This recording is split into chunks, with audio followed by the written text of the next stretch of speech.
So welcome everybody to the second hour of Mindshifters Radio. And today is Friday, October 31st, 2025. And we welcome you to the show. Welcome, Michael. Thank you, dear heart, and welcome everybody. Delighted and honored that you're here. You're looking bright in that red outfit today, Jeannie.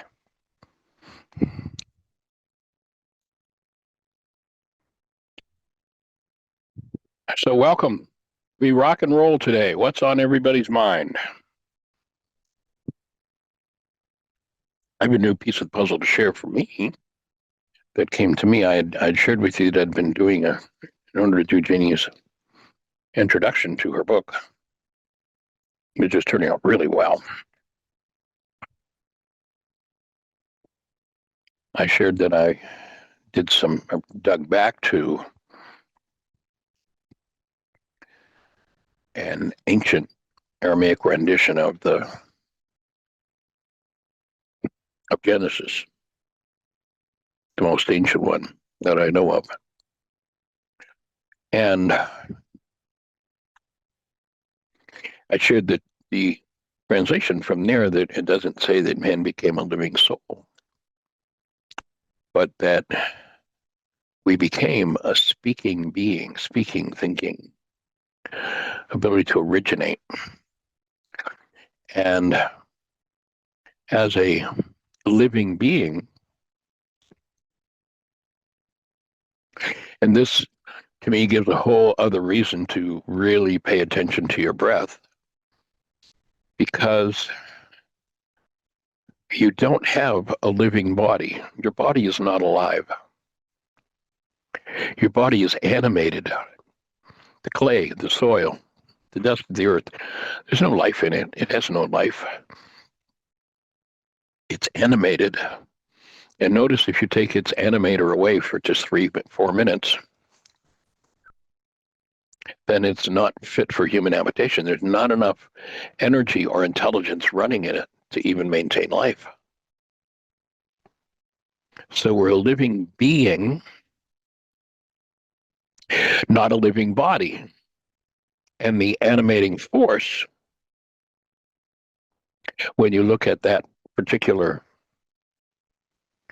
translation, the animating force, the interface between the creator and the dust, is the breath of the creator, which is our breath. And to me, it just adds a whole new dimension to when I look back over the last, probably 45 plus a few years maybe ago, that I discovered the StillPoint Breathing Process. And the number of people that I've watched and the kinds of recoveries I've seen, the kinds of addictions broken, the kinds of hatred and violence and insanity resolved by the breath, by reanimating the parts of the dust of the earth that had been cut off from life. And, again, going back to our definition of life is love flowing through a cell. What is love? What delivers love to the cell? It's the breath. It's the animating force. So it's not the body that's alive. We have a body that, as long as it's animated, it's able to carry out its function as a thinking, originating, speaking being. But the piece of clay itself is really nothing unless it's animated. And it is the shared breath we have with the creator that animates it.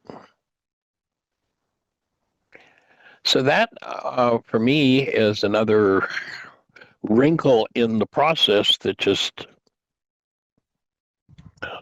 opens another subtle piece of the puzzle, which informs us on a deeper level about who we are. There's a quote from Albert Einstein where he says, "Any fool can know." The idea is to understand. There are lots of people out there spouting all kinds of things, all kinds of teachings, all kinds of words. They have knowledge of these words, but do they understand them? Are they able to apply them? That's kind of one of the pieces that's coming into Genius forward as I'm working on it. Is she's taken what people have been talking about for centuries.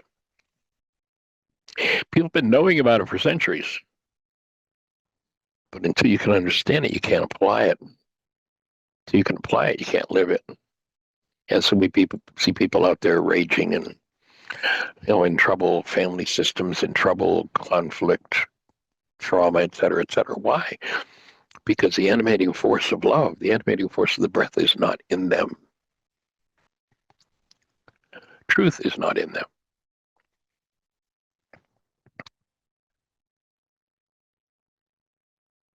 So for me, and the looking from the point of view of still point breathing and then the quantum still point process, it just opens a whole other perspective. So what does that resonate for you? Anyone have any thoughts on that? I have a thought. Share it with us, please. I have been thinking a lot about my breath, largely because of what you've been saying and because I want to heal from, this arthritis business. And I'm learning more and more how poorly I breathe, how much I hold my breath. And I think this is probably very common. So here you are doing intentional breathing. You're still point breathing. And that's one thing, to lie down and intentionally breathe. How do you carry that into you walk around the house, you take care of George, you go into the garden, you do all your stuff. What is your breathing doing? Are you aware of it more? There's a great line in the Course in Miracles that says, you need not, and we could substitute the word breath here, but the way the Course says it, you need not seek for love. You need only seek, find, and release the barriers you built within yourself against it. Okay. So my take is, it's there. Mm-hmm. And as I apply forgiveness and remove the block, then it's just there as my most natural state. And so, I've spent a lot of years cultivating my breath, watching my breath, and it's really clear for me the only time that I hold it is when there's some sort of something resonated in this system that I don't want to look at or feel or deal with. And then when I restore my breath, I find that I'm able to access that. And that's, to me, that's how I find and release the blocks to the awareness of love's presence, the blocks to the awareness or the ability of the breath to move through the structure. So I think it's the practice of removing, forgiving the things that we hold our breath over. Why do we hold our breath? Because breath means I feel. I'm animated. I'm fully alive. And when I'm fully alive, I can't hide anything from myself. If I wind down my life force, I can hide all kinds of crap under that. Yeah. So just the willingness to access what you've been hiding and breathe it off. And what you'll find is the breath will automatically and easily go deeper. If there's that thing they call arthritis in some tissue somewhere, arthritis is a frequency, and most commonly over the years, in terms of meaning, it has been put forward on the emotional level as suppressed anger. And of course, suppressed anger is an anesthetic that means there's something there I don't want to feel. So the willingness to take your breath into where you don't want to feel, where the arthritis is located, and it will begin to break down. It will begin to allow you access to whatever's been hidden, and apply forgiveness and dissolve it, remove it. And the arthritis, my offering would be, will disappear.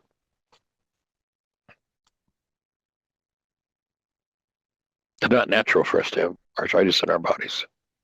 Now they say, well, as you get older, everybody does. Well, that's because everybody's walking around with a load of anger they don't want to deal with.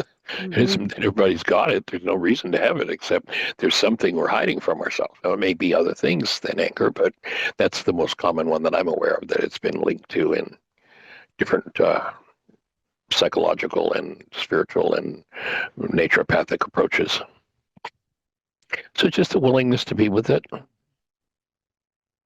just to let the raw feelings come up and know that they're safe to feel, they're safe to be with, and they're safe to forgive.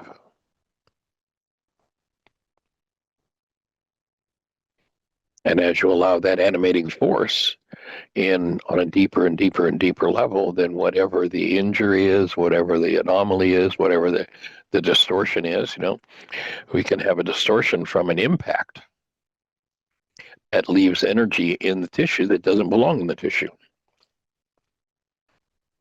And if we allow the breath access to what's stored in that tissue, and oftentimes there's a thing involved called positional release, that, let's say if someone were at an impact and at the moment of the impact their body was twisted into a certain position, then the body is not likely to yield up that excess energy until it goes back into that position. Yeah. So just allow yourself to be with and breathe and be patient. Who knows how many generations this has been a factor? Are you aware of with your previous generations with arthritis? Was arthritis a common thing?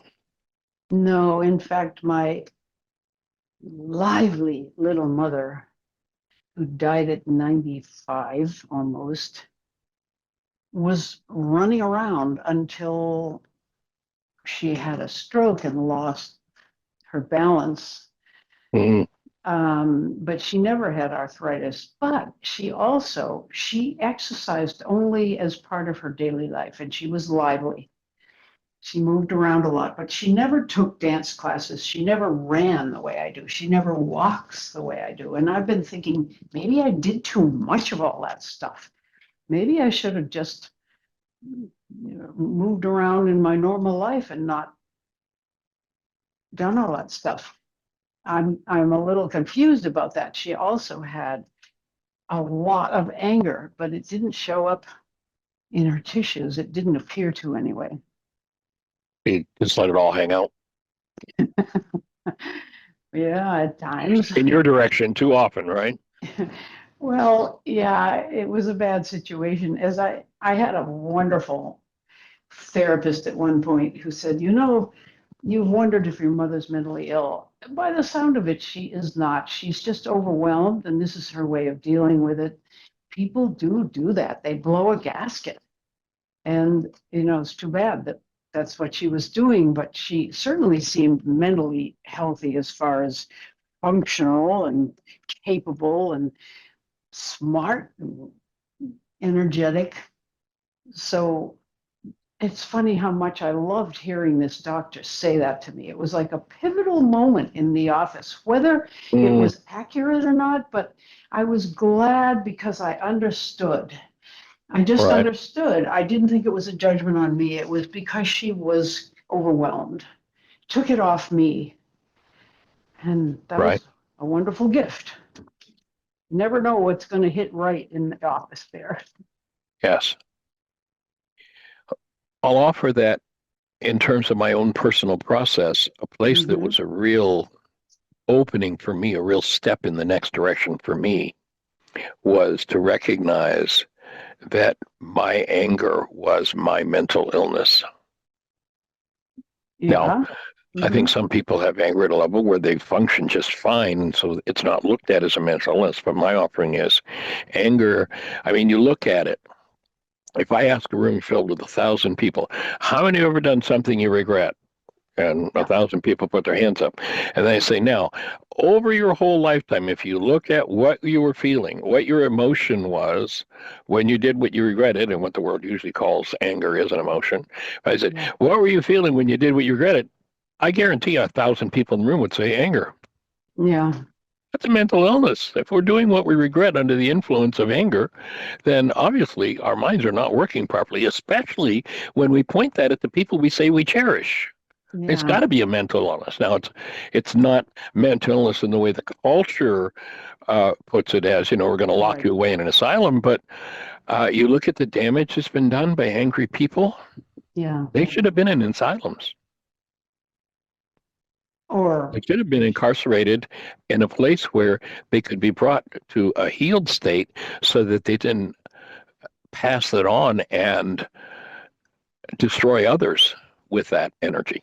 Would be my Mm. take.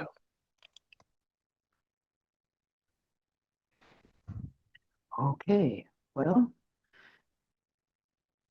So that if is, my offering would be just when anger comes up, just and it doesn't have to be a big judgmental thing. For me, it wasn't a judgment on myself; it was just a recognition. Oh, yeah. my mind is telling me a lie right now. I'm projecting something here. This is my mental illness, and I need to Mhm. clean it up. It wasn't about, oh my God, I've got a mental illness. It's just the Yeah. acknowledgement. This is a sign that at this moment, my mind is not functioning properly. It is ill. I Mhm. need to do some Mhm. work here.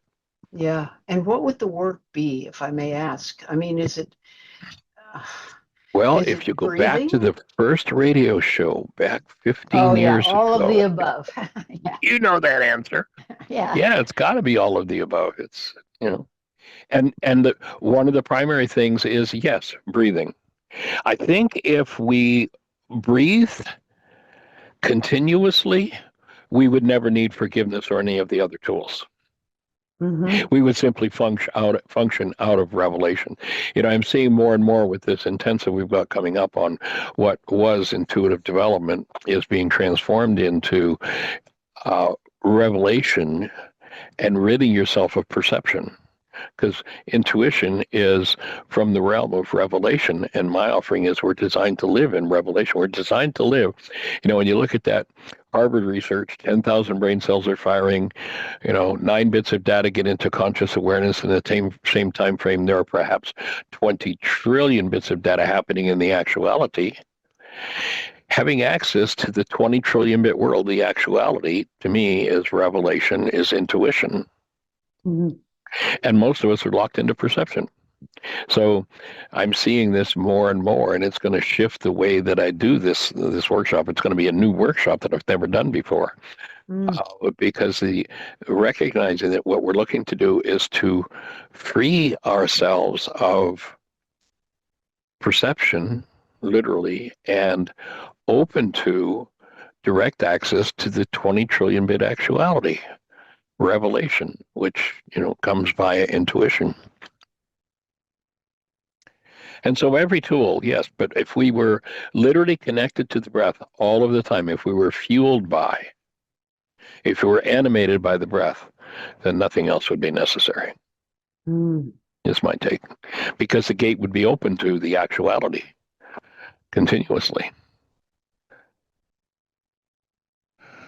So when I hold back my breath in even the slightest way, what is it that I'm contracting away from, that I'm hiding from myself? And am I willing to expand into it and let myself experience it and feel it, Mm. move through it? And that acknowledgement of my anger's up is the acknowledgement, oh, I'm in some form of blockage of truth. I have tools. There's something I need to do to undo my blockage of truth. My blockage of truth might be about myself. It might be about someone else. It might be about a situation in my life. But whatever it is, if anger is coming up, then I'm using an anesthetic, and there's something that I'm attempting to shut down. And the corollary, the mechanical way that we shut and push things down is by not supplying breath to it. Hmm.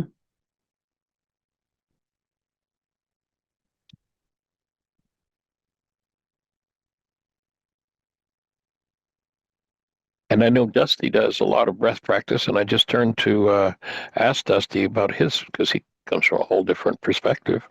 Has never done any still point breathing, and he disappeared. So, Oh, but too bad. I was going to ask him from his breath practice if that made sense.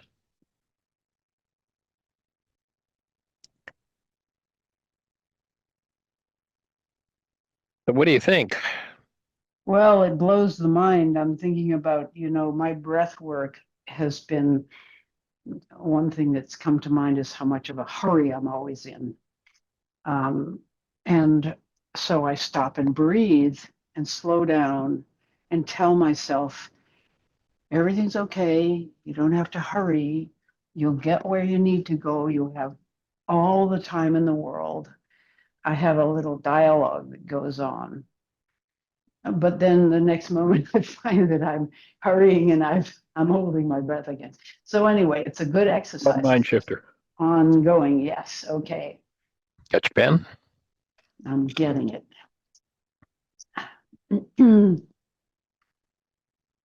All right, I'm ready. I have all the time, Okay. intelligence, Mm-hmm. money, Mm-hmm. energy, Mm-hmm. and love I need to accomplish all my aspirations.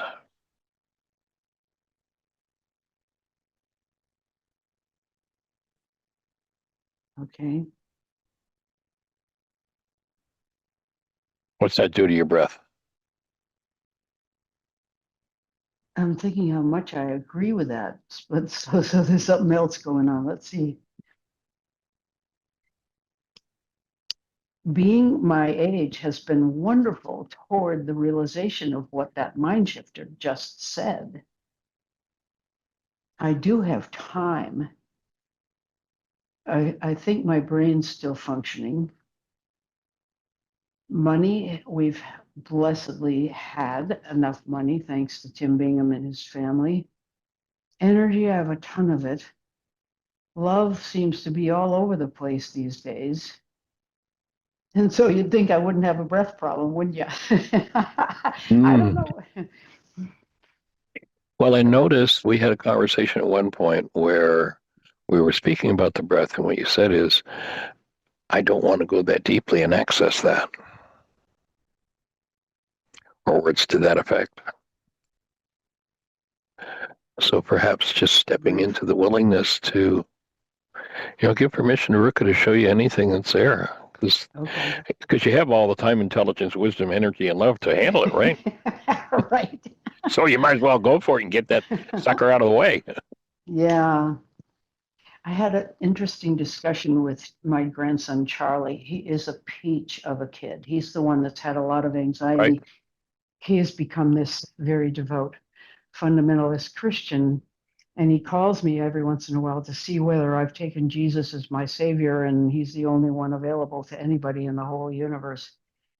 And he's loosening up.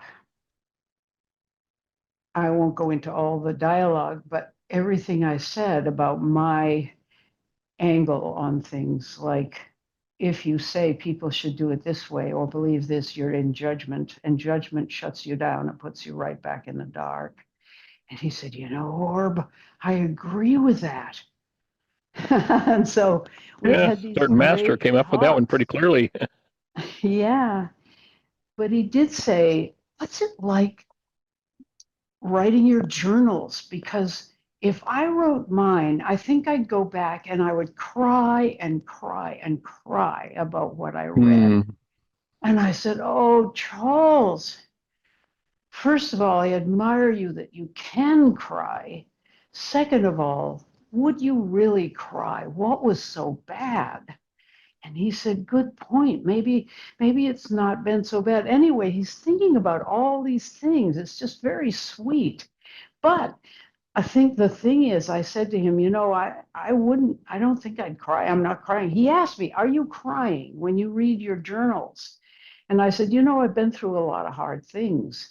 I wrote about the hard things. That's my journals are so balanced, lopsided on the side of the hard things because I wanted to process them. That the journal isn't an accurate reading of my whole life, which has been so good and joyful in many ways. But he said, well, don't you just sit there and cry? And I said, no, I just find it extremely interesting. And I feel as if I'm not there now. So anyway, I shouldn't go on and on, Michael. I mean, I'm just processing out loud, and you're on a radio show with a lot of other people. But I So think it's a really important point. I think you're right on there. And my invitation to you would be that you remind him of that when you have access to him physically and you have some mhm, time and say, I'll tell you what, let's go over those things that you said you would cry and cry and cry around. And let me just hold the space for you to breathe into those things. yeah. Because it is literally the breath of God that will dissolve them in you. That's the promise of the Creator. Mm, So let's dissolve them. What's the key? yeah. And invite him to go for it and let himself go into it and feel it and Hmm. alleviate it, allow it to be lifted. And eh, with his beliefs, just ask him to invite Yeshua in to assist him in the process. Yeah. He'd be a winner on that one. Yeah. He's already doing that. He says, every time I get anxious, I just say, Jesus, this isn't the right feeling for me to have. You take it. And he says, then I can get on with my life. He's really, really That's awesome. using Jesus. And so, all the beliefs that are encrusted around it, they're falling off. And there's a beautiful saying in the Book of Common Prayer in our tradition, the Episcopal Anglican tradition, which is um, it's in the burial ceremony, I think, when they say, and for those whose faith is known to you, God, alone, meaning everybody could possibly be a customer because only God knows who they are and how that relationship is. And Charlie said, oh, I love that. So the kid is becoming very Got it. open. Yeah. That's sweet and awesome.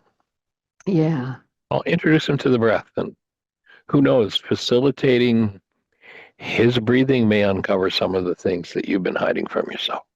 It might. And I could certainly coach him on what I remember of your teaching of the still point breathing and ask him if that's a comfortable way of breathing for him. I won't tell him I had trouble with him with it. I'll just say, why don't you try this and see how it goes and where you go with it.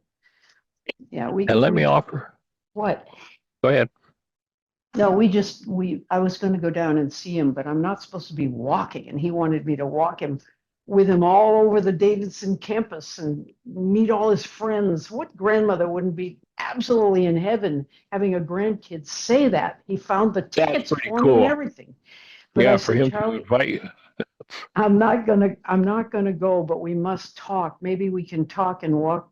You can walk while I'm talking from my where I am because I'm doing all kinds of exercises, but walking is the worst thing right now to do. So he said, "Oh, okay." So anyway, what were you saying, Michael?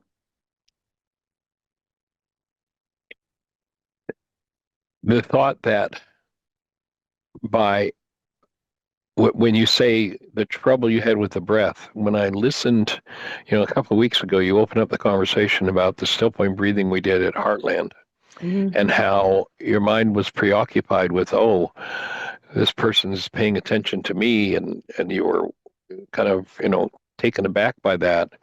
Mm. My offering is that's where the challenge was. My offering isn't that the breath was the challenge. I think you maybe put those two things together, but it really isn't the breath. From what you explained that day, I got a whole new view of it because you hadn't shared that before. That it was that your mind was so preoccupied with, oh my God, somebody's here paying attention to me and supporting me, and do I deserve it? And that whole thing. It sounds to me more like that was the challenge than the breath. Maybe, So although you I might let had, go of that yeah, whole linking the breath to that and yeah. just let it move because Hmm. it's the most natural thing in the world. Well, the radio show has healed me a lot of that. Just the attention you pay people, whoever it is, me or anybody else, Linda, Cami, Carrie, it's a wonderful gift. Tim Hayes, too, he zeroes in and he's right there. And my circuits were getting blown at first. That kind of, it was a kind of being loved. and it just short-circuited the systems. It was wonderful, but I'm getting used to it, and I'm getting greedy to get it. So let the breath hold you in that same space. How so? What do you mean? Just as you you see Dr. Tim really totally focus on you, being there, holding the space for you, as I do that. Mm-hmm. Allow the breath to do the Yeah. same, to just hold you in that space and just let it flow through you and move. And I think that link that you've made between what was going on in your mind at that intensive of, oh my goodness, I'm getting attention, will help to break that barrier and just allow your breath to flow There's and so do its many work. components to that. Oh yeah. Okay, you've reminded me, and there were so many, like, how do I look? Am I ugly? Do I have hairs growing out of my face? I mean, it just became this, like, I can't, don't look at me that closely. It's too hard. Oh my God. You might see something. I don't know. So there's your next set of worksheets Yeah. on being judged for your appearance. I mean, think about it. Think about the last time, and maybe it's been a number of years since you held Charlie. Oh my But God. were you Yeah. looking at the hair out of place or the whatever, or were you just Yeah. holding an awesome being, Yeah. connecting with, honoring the presence of love? And Mm-hmm. notice our culture has given us this thing about our bodies and how we should be, whole story. Yeah. I forgive that. Oh, that's all just crap. It's like It is. each being is just this awesome, amazing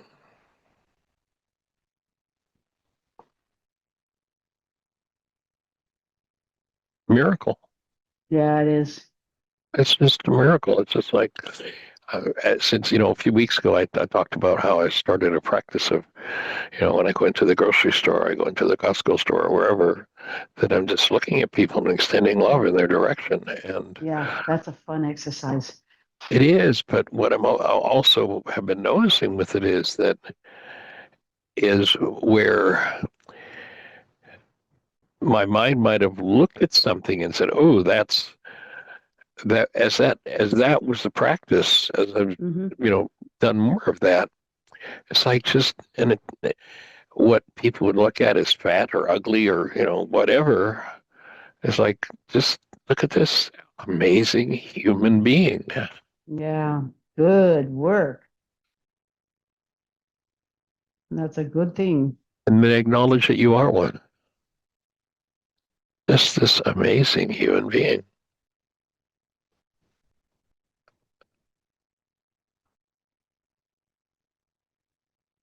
And if you think about when you're holding Charlie, think about holding yourself in that same space.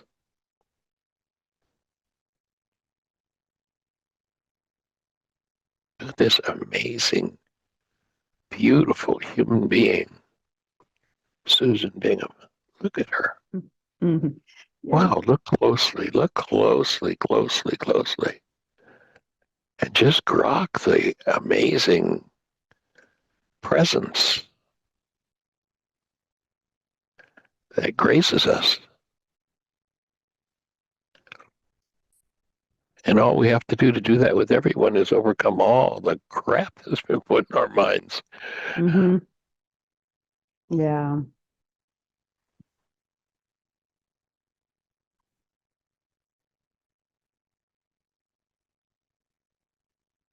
Again, we don't have living bodies, we are living beings.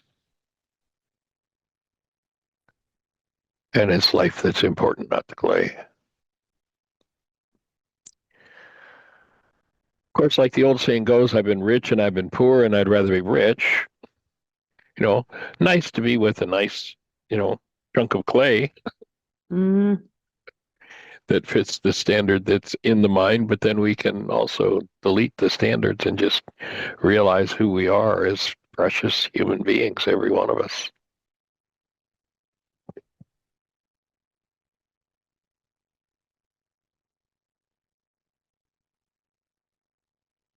And there are half a dozen others here right now. Celinda, Kathy, Cami, Jeannie, Susan, Michael.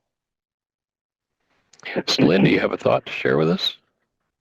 Oh, yes, I have a couple of them. When do I never have a shot at a thought?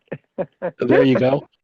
I just wanted to mention a couple of things. When you did the Einstein quote, I have come to realize that the difference for me between knowing and understanding, and for me, knowing, it's just kind of rattling between my ears, and understanding is the ground of my being, what stands under me. And I'm coming more and more into realizing why I have kyphosis, because it's being out of alignment between the North Star, which is Christ mind, or Rahma, and Kuba, and the understanding, which is the ground of our being, this wonderful creative opportunity we have been given here on earth, and to be creative beings here, what Neil Douglas Klotz calls the I can kingdom queendom of our experience here on earth, the lessons we've come to learn, the games we've come to play, the understanding that we are growing into. I wanted to share that was my first thought. Do you have any comments? You or Susan? The thought that comes is that I would invite you to take time to stop. And, kyphosis is a result of muscles tightened. Right. Tension mitosis Good syndrome. idea. That you stop and really let yourself be aware of what you've hidden in those muscles that creates that distortion. Give your body permission to yield those energies up to you, and your mind and your emotions permission to embrace whatever it is. And breathe through it and let it go. Yeah. And free yourself of kyphosis. Yeah. And part of that is it has so much to do with the interpretations, the beliefs I created around my life experiences. For example, life is hard, life is dangerous, there's too much to do. All of those wonderful decisions that I made about life are packed into my physical structure. Yep. The other thought I had was the one on perfectionism that you and I have worked with a lot. I don't like people looking at me either. Yeah. And so that was wonderful what you dialogued with Susan about the breath and her feeling that she was under the examination scope because I have really related to that.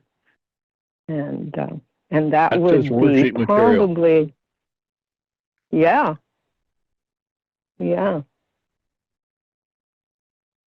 But that's sweet. So those are my two thoughts.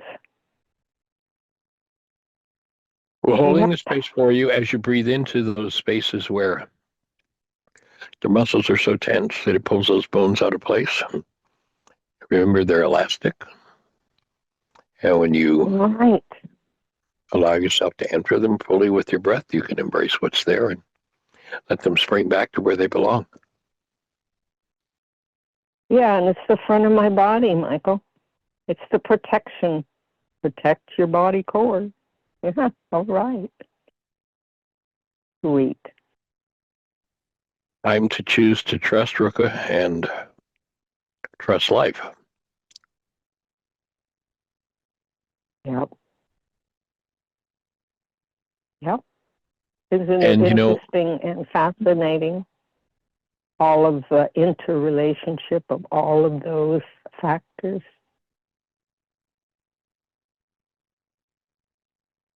Absolutely. And the beauty of the fact that the breath will undo all of the complex, interrelated, hidden, God, who can ever figure it out? She who undoes the effects or errors. That The animating, untangling of the knots. yes, including the Gordian knot. Mm.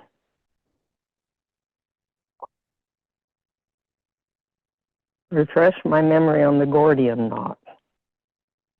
Oh, I forget the story behind it, but goes back to one of those unfathomable, unsolvable dilemmas. I forget exactly how the myth of it goes. I'll look it up. Anybody have in memory the Gordian knot?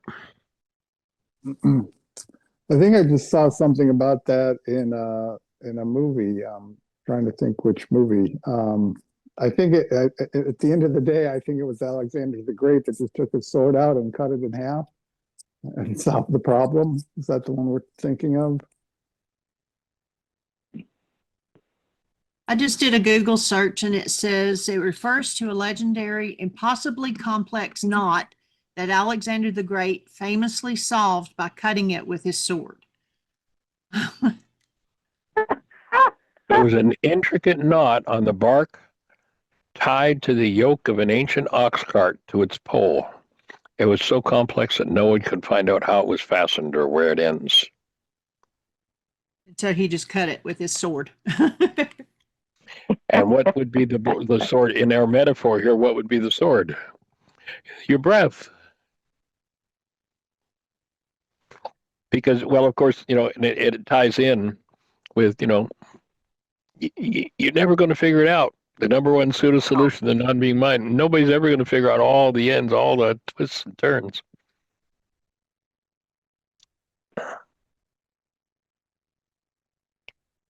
So cutting the Gordian knot has become a metaphor for solving a seemingly intractable or extremely complicated problem with a single bold creative stroke rather than by tedious conventional effort. Breathe. Well, Einstein was right.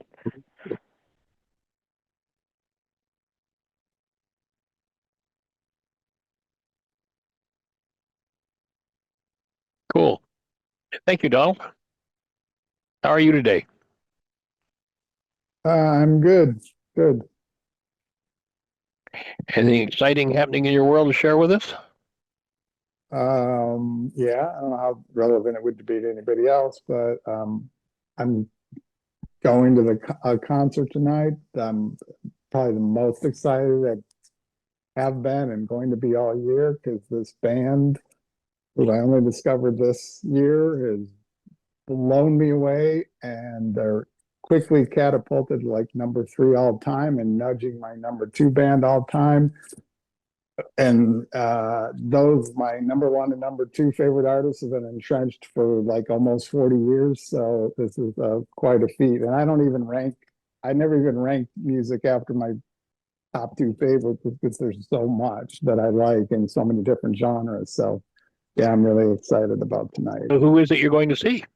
So the band's name is The Beth, as in Elizabeth. It's the first name of the lead singer, vocalist, and songwriter. And they're a band from New Zealand. And they're in this genre that I've been really getting into lately, which I actually always kind of liked female singers better, I suppose, especially in jazz. And I mean this genre, what I call chick, was showing my age, or girl power pop, I've really been getting into lately because they're just tearing it up. I mean, they're reinventing rock and roll as far as I'm concerned. It's so good. But this band in particular is way above all the others I've been listening to in that genre, which I love too. It's just like every metric on music, it's my taste, it's of course very subjective. They just excel at. You'll have to let us know how the live concert is. as I was saying, one of the things we do at night a lot in the evenings is we watch AGT and The Voice, and it's just amazing to watch, especially in that particular venue, all these different artists from different, I mean, 4-year-old kids to 80-year-old men and women, you know, just up there singing their hearts out, and how amazing it is. And the other thing that really impresses me, especially about the AGT, is just how genuine and gentle and,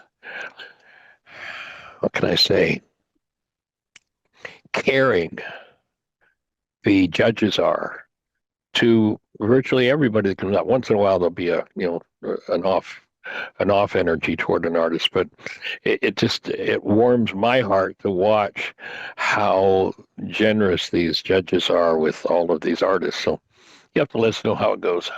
Yeah, I definitely will. Like I said, I'm really, really excited about it. In fact, I'm like, I already got tickets to see them again in Chicago around Thanksgiving, since I'll be up there. And Cool. Fabulous. Well, enjoy. Anything else to share with us? I think that's it for now. Not right now. All right. Well, have a blessed one. Thanks, you too. All right. So we're down to about 10 minutes, and I open the space for anybody who has a thought for us.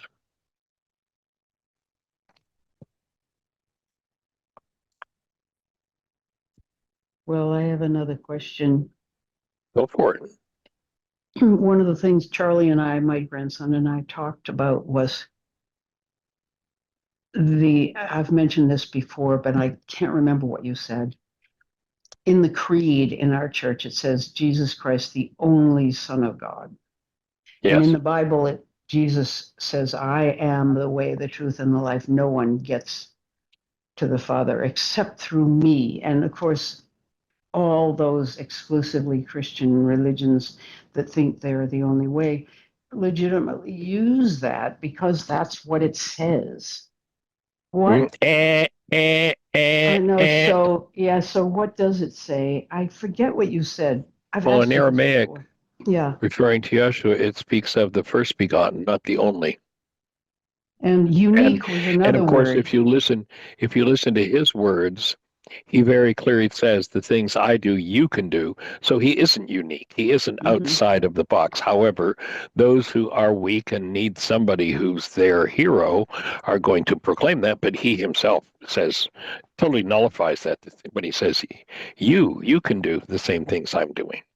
Now, I know there's a story about, well, but he didn't really mean that. Yeah, of course, Yeah. because if somebody needs their hero, but it speaks of the first begotten or the way shower, that, yeah, here's someone who became, at least at that stage, the highest level of integration Mm. with truth that had appeared. And then again, of course, if you look again at a different passage where he talks about they call him perfect, he says, well, why do you call me perfect? None of us is. Hmm. So he denies this heroic thing that so many people who don't want to do their own work want to look to somebody else to do it for them.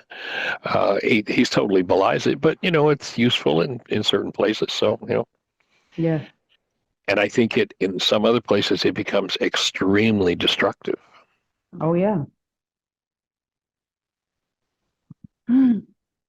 Well, Tim Bingham years ago did some research and came up with not first begotten, but unique begotten, which was another, I don't know where he got that. I don't know whether Right. the Aramaic would say that, but anyway, it's just My best understanding of the Aramaic is first begotten, okay. i.e., like he opened the veil the widest that anybody had to that point. He himself says he hadn't opened it all the way because he said there are greater things than what I'm able to do. So obviously it hadn't been fully Yeah. done. But again, if somebody needs a hero to look up to and doesn't really want to face and do what really needs to be done to measure up to that standard, then we'll put it outside of ourselves again. And then Okay. where where the idea, I am the way, the truth, and life. Nobody comes to the Father except through me. In that culture, you'll notice there's another place where he speaks of it. I and the Father are one. Yeah. And in that culture, a man and his son, like if let's say you and I had a meeting tomorrow afternoon, you were coming to Bristol and we had it set up and we're going to meet you at the restaurant. It turned out I couldn't go, but I sent my son, Michael J. He's my son. I and my son are one. So after meeting with Michael J, you'd say I met with Michael Ryce, Oh, wow. because we're one and the same. And so in the same way, a man and his teaching are one. He wasn't saying, come through me, the ego being. About his own ego being, he says, why do you call me perfect? None of us is. He denies that totally. Mm-hmm. But his teaching was the vehicle, was the vessel. Yeah. And so man and his teaching were one. So he wasn't talking about his own ego being. That's cool. In one place he even says, you can deny me, Yeah. but not this that I'm giving you, not this pathway to Right. this connected space. So that would be my take in that regard. Thanks. I wrote them down. That's going to be helpful. I want to go back to this business of lying there, still point breathing. I sort of didn't tell the truth. I mean, I did and I didn't. The feeling I felt was that you, to me, were a very powerful person at that point. You still are, but in a very much more healthy way. The fact that this big person, this powerful person, this teacher, this mentor could put his hands on my forehead and attend to my breathing just blew my circuits. Having hair on the chin is a sort of subsidiary thing that might pop up at some point, but I wanted to correct that because it really wasn't. It was the intensity of what I'd made you into that you were paying attention to me. And, these 7 years, you've been good enough, you and Tim both. You show us your clay feet and your warts, and you keep emphasizing that you're not up there. You're right down with us doing the work has been a tremendous normalizer for me of my relationship with you. And it hasn't detracted, it's added. I just feel as if I can talk to you more freely now. So anyway, I wanted to say that. Thank you for listening.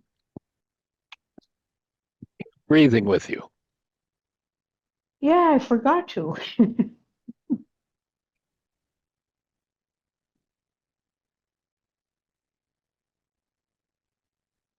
Let me just share a paragraph or two Okay.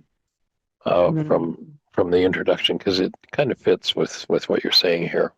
Okay. In these pages, Jeannie opens a full understanding of what was not bearable by the disciples in their tender immaturity. What he was teaching takes time to understand. This is a process that takes patience. Know that even after 3 years of deep exposure, on the way to Gethsemane, he said, you will all fall away because of me this night. And outside of the garden, he says, what? You could not even watch with me for an hour? And then said to Peter that he would deny him 3 times. So the objective, and it's the teaching that's important, not the individual, is to really restore that living wisdom that he delivered in the first century Aramaic. And, the only way we can do that is to have the brain cells and to forgive, to undo, to let loose of whatever kind of block we use. And it could be something as simple as, how many times have we heard of the young girl crying over the pimple on her face? So our objective here is to put this in a format that unpacks, and this is what I see Jeannie doing with the book, that unpacks true healing for today's world where there's all this projected trauma and blame, and bring correction to this divided culture that's in need of renewal.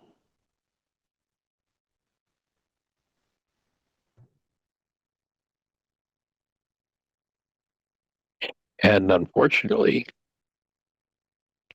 much of this was taken over by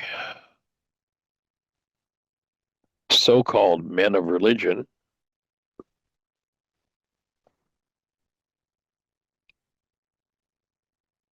who were brutal, fear promoting, unhealed supposed priests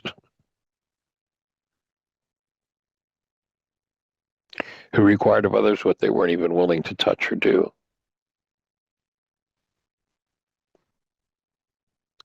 And what's been pounded into our heads to, I think, install a chain in people's minds so that if they stepped out of control of the fear promoting religious authority, they could get a chain around their necks by which they could be yanked back into line. And we don't need to be yanked back into line. Those chains need to be undone. They're the problem. It's like the pathway to the creator has become the problem because it's been so strewn with the insanity of men projecting their own unresolved, issues into their dogmas and their doctrines and their control and their wish to not face themselves.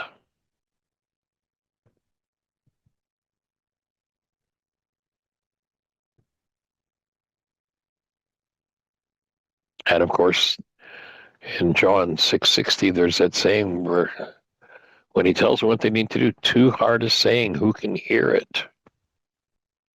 And they walked with him no more. You think about that. Here you are. You've been in Yeshua's presence personally for 3. It's like for me, this has sort of been striking me on a new level. You get these people were with him for 3 years full time. And, at the last meal they shared, what did he say to them? I mean, we would think, gee, you spent 3 years with Yeshua. You are enlightened. Everything is handled. And he says, there are so many things I would say to you, but you can't hear them. It is a process that just, takes time to integrate and really, truly be able to make use of.